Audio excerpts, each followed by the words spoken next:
Hi, the SI meteorologist Paul Dorian here on Wednesday, January 16th. Temperatures are hovering around the freezing mark this morning in the Philadelphia suburban areas of Chester, Montgomery, and Bucks County with some ice buildup on the trees.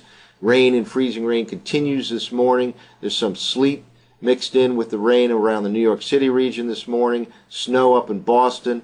All of this is going to continue for the next few hours or so as very slow drying pattern sets up. It looks like we'll finally get some drying in the mid-Atlantic region this afternoon, but even this afternoon there can be another shower or so as this inclement weather pattern continues. Here's the very latest radar loop, and again, there's precipitation still pouring in to the mid-Atlantic region from the southwest. It's raining all the way back into Kentucky and Tennessee and across West Virginia. All of this is in the form of rain around D.C., rain and freezing rain here in southeastern PA, a mix of sleet and rain in New York City, and snow farther to the north up in the eastern and central part of Massachusetts. They did have some accumulating snow in central Pennsylvania and northeastern Pennsylvania overnight. But again, there'll be somewhat of a drying trend this afternoon.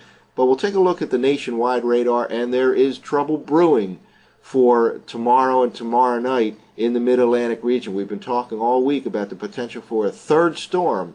And indeed, it looks like that storm is a real possibility, even for accumulating snow in much of the mid-Atlantic for tomorrow night. Let's now jump to the nationwide radar map. And here it is, a current nationwide radar map. Notice precipitation extends all the way from Maine down into the Gulf states. All along this front, there's one low pressure now moving off, and there's kind of formation of a second low developing along this frontal boundary zone. Indeed, this is the area where the low will develop overnight and into the early morning hours tomorrow, and then head towards the Carolina coast. Earlier in the week, it looked like the models might push it to our south and east, but we always said it was a threat that the models might be experiencing a southeastern bias, which is typically the case during wintertime storm situations with the GFS model, for example. And indeed, now the trend is farther to the north. At the same time, this precipitation field from this next storm moves into the mid-Atlantic region later tomorrow. Colder air will be pouring in from the north and west. So this is certainly a recipe for some accumulating snow. It could start as rain in parts of the mid-Atlantic region, but then change over to snow as that colder air moves in from the north and west. Obviously, we'll continue to update the prospects for accumulating snow throughout the day today here at the SIweather.com. Well, here's the current surface map, and again, this first wave of low pressure along this frontal boundary zone is now exiting. There's a tendency for some drying to occur this afternoon. Nonetheless, it can be a lingering shower or so this afternoon. But there's still a lot of action down here in the southeastern part of the country, and that indeed is where another low pressure area will really organize over the next 24 hours and then head off the Carolina coast. It looks like its precipitation field will come far enough north to affect the I-95 corridor late tomorrow and especially tomorrow night. At the same time, this colder air way up here in south central Canada moves in from the north and west. So we really have the recipe here for some accumulating snow possibilities, perhaps starting as rain and then changing over to snow. But the fresh cold air mass will play a key role depending on how far north this storm comes. And of course, we'll monitor the situation over the next several hours here today. Well, let's walk through this next potential storm threat for tomorrow night into early part of Friday. This is from last night's 0ZNAM model run, and this is for this evening. Notice the blue line here, first of all. We're going to focus in on that. It's cutting right across, kind of diagonal across Pennsylvania, from northeastern Pennsylvania to south central Pennsylvania. A little bit of moisture hanging back here by this evening down here in the southeastern part of the country with that frontal system, that frontal boundary zone, which we knew would be quite unstable, is still lingering along the southeastern part of the country.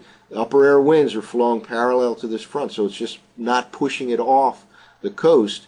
And indeed, this stationary front is just a conduit for some further low pressure areas to form, and indeed, looks like that's what's going to happen over the next 24 hours or so. Let's now jump to tomorrow morning. This is Thursday morning from last night's 0ZNAM model run. Here is the low pressure area now over Georgia.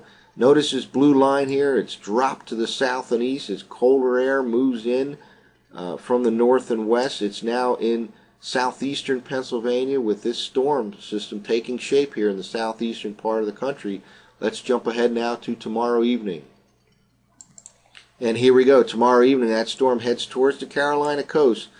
That blue line, the freezing line or rain or snow line, continuing to drop south and east all the way down to the South Jersey coast and into south and east of D.C. It's very crucial because look at all this precipitation now. The western and northern edge of this precipitation field is definitely backing up into the I-95 corridor at this time in the cold air. So at the same time that precipitation is advancing to the north, colder air is advancing from the northwest to the southeast. So any precipitation that forms tomorrow can start as rain, but could change quickly to snow, and accumulating snow is a definite threat for much of the I-95 corridor during tomorrow night.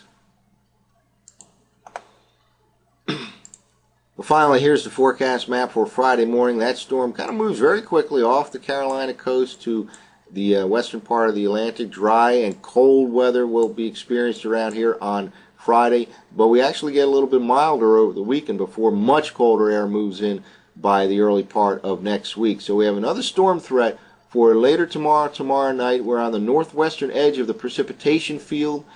At the same time, colder air will be advancing into the mid-Atlantic region from the north and west. We'll monitor the situation throughout the day to see exactly how far north this storm will go later tomorrow and tomorrow night. That's it for now. For the SIWeather.com, I'm meteorologist Paul Dorian.